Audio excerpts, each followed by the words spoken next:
everyone. Let's go over shipping fishing rods. So I did a What Not Show a couple weeks ago, and the biggest comment I got was, how do you ship rods?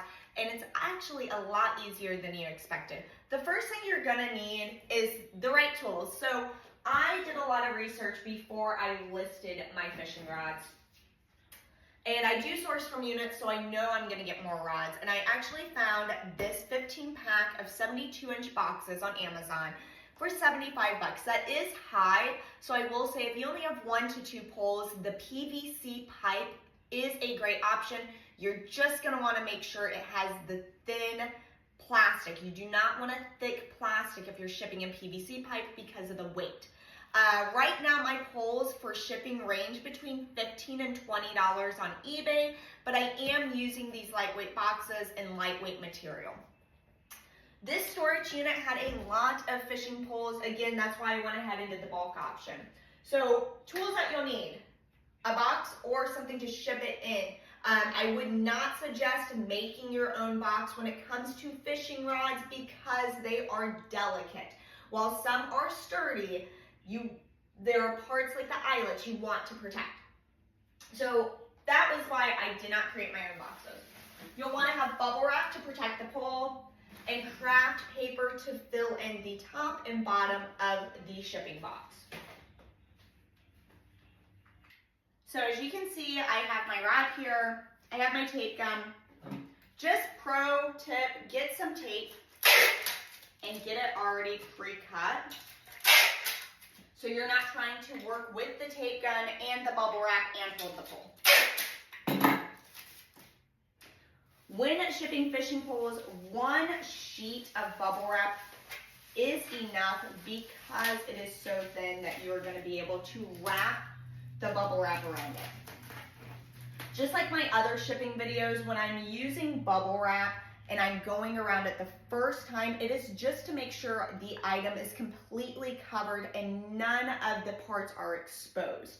I'll come back through and focus on the eyelets and the more fragile parts of the pole. So again, I am just trying to get the bubble wrap around the pole to secure it.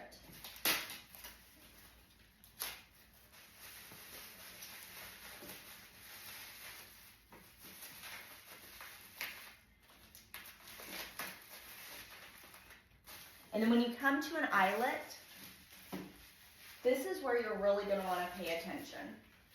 So you're not going to want to tape where the eyelet actually is at, which is right here. In my opinion, we're going to wrap it. We're going to tape a little above here.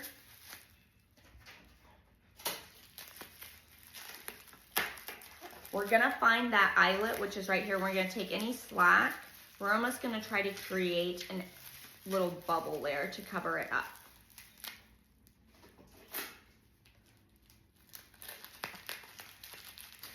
Okay, keep working up the pole. We have a lot of slack here at the top.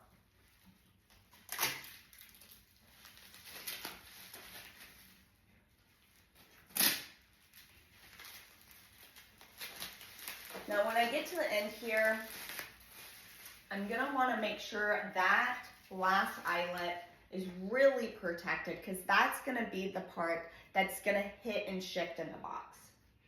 Again, it's going to be protected by craft paper, but what I do is I just take any excess bubble wrap and I almost, again, create an extra buffer there. Now I'll go through, and anywhere that I feel like could use some tape, I'm just going to add some tape pieces to ensure it's fully covered and it's not going to come undone. All right, so we have our pole. It is bubble wrapped. We have protected the eyelets. Now it is time to get it into the 72-inch box.